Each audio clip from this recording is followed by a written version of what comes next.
Hi, friends. Welcome back to Spiritual Conversation. I am your host, Jacqueline Claire, Mermaid of the Airwaves. And today I wanted to offer a quick follow up, a couple of additional ideas from a couple of the last two podcasts. One was Sex, Family, and Society, which explored my realization that there is a whole thought wave out there that thinks that humans are nasty and that being breeders is some sort of crass, outmoded capacity, and that our fertility and our family unit shouldn't be anything that are honored, and really in favor of environmentalism. And then also the podcast about basically choosing to see what's real, kind of a red pill versus blue pill about whether or not honesty makes you happy. And so a few follow-ups from that, as well as a reflection from the Spiritual Conversation Live, our bi-monthly get-togethers on Zoom where we talk about themes from the show, and anyone is welcome. Any viewer of the show who is intrigued to meet other like and diverse minds is welcome. So the first on this capacity for breedership and humans being a blight on society and on the earth, which makes no sense, the society more than the earth. But it's really, I wanted to mention that not only have sacred writings told us to multiply, to bring forth one who will make mention of God, but that we are also told that man not only is created in the image of God, but that we are the apex of creation.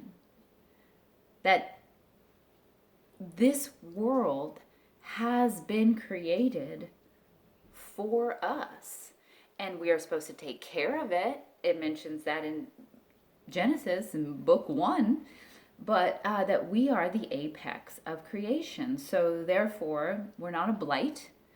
It isn't the environment versus us, and breeding is how humanity continues, which is important to God. And a couple of quotes I wanted to share on that. Abdu'l-Baha says that all that has been created is for man, who is the apex of creation. And of course, apex means like penultimate, means the top, the coalition, I don't know if that's the word, but where everything comes together for what it's meant to be. And that we should be thankful for this, and that we should live a beautiful life in praise of God for that reason, but that mankind is the apex of creation. And Baha'u'llah says that upon the inmost reality of each and every created thing, he hath shed the light of one of his names, and made it the recipient of the glory of one of his attributes. So everything in material creation reflects some quality of God.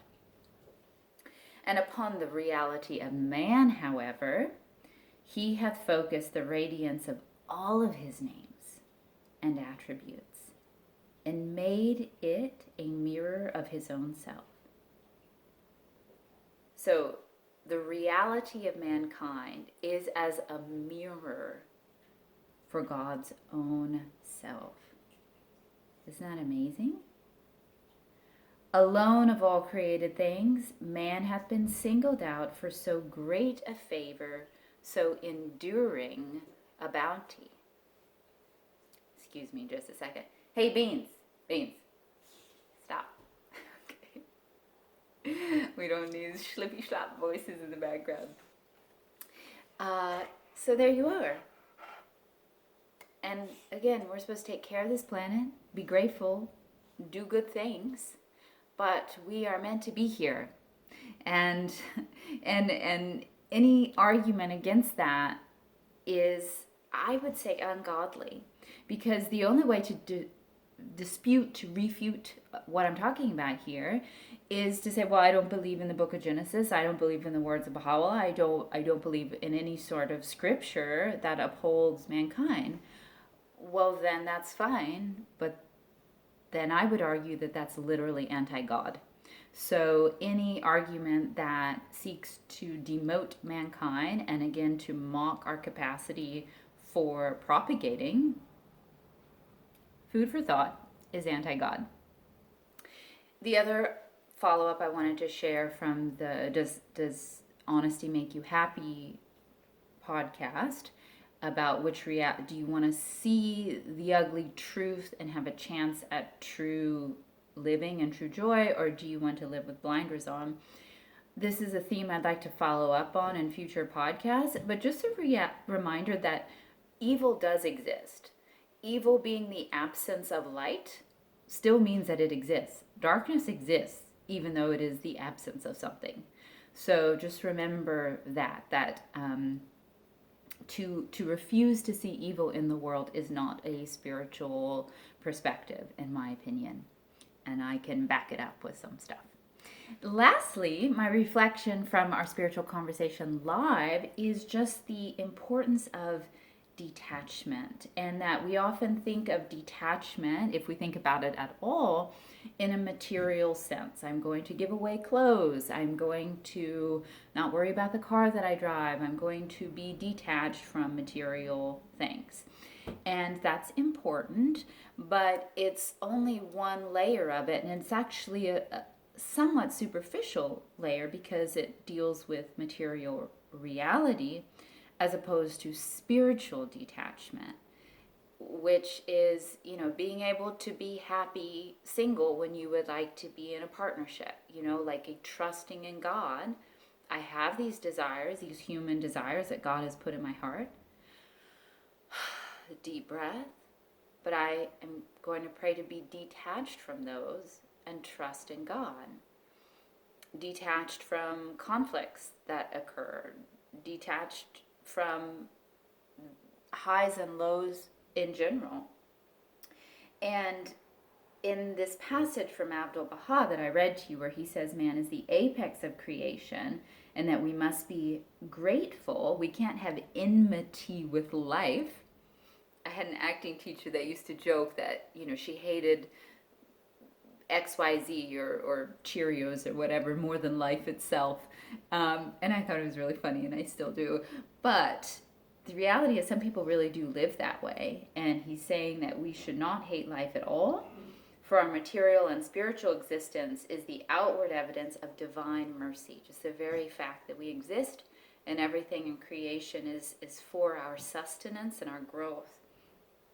Therefore, we must be happy and pass our time in praises, appreciating all things. But there is something else. Detachment. We can appreciate without attaching ourselves to the things of this world. It sometimes happens that if a man loses his fortune, or he is so disheartened that he dies or becomes insane, while enjoying the things of the world, we must remember that one day we shall have to do without them. And that's our creature comforts, and that's even some of the warmth of the creatures and people and loved ones in our lives. I think the love continues, but this whole life is a bit of a mirage. And so I just invite you to explore the deep implications of detachment. This holiday season isn't just about being detached from material things, it's being detached from the opinions of others, good or bad, from the acclaim of others, from whether we're in conflict or not. To be detached from that and attached to God and our spiritual home. Well, thank you for taking this quick, meandering, deep dive with me, reviewing some of these thoughts, tying together, going deeper some of these themes from the podcast. I wish you a wonderful, happy holiday season. Happy New Year. Remember to like and subscribe. Feel free to comment. Let me know if you want to be part of the Spiritual Conversation Live, the bi-monthly Zoom follow-ups with like and diverse minds. And if you would like to support this channel, please check out the links below. Myriad of ways you can do so. Until next time, my friends, I wish you the best for playing your unique part in making this world a better place. I will catch you next time. Bye-bye.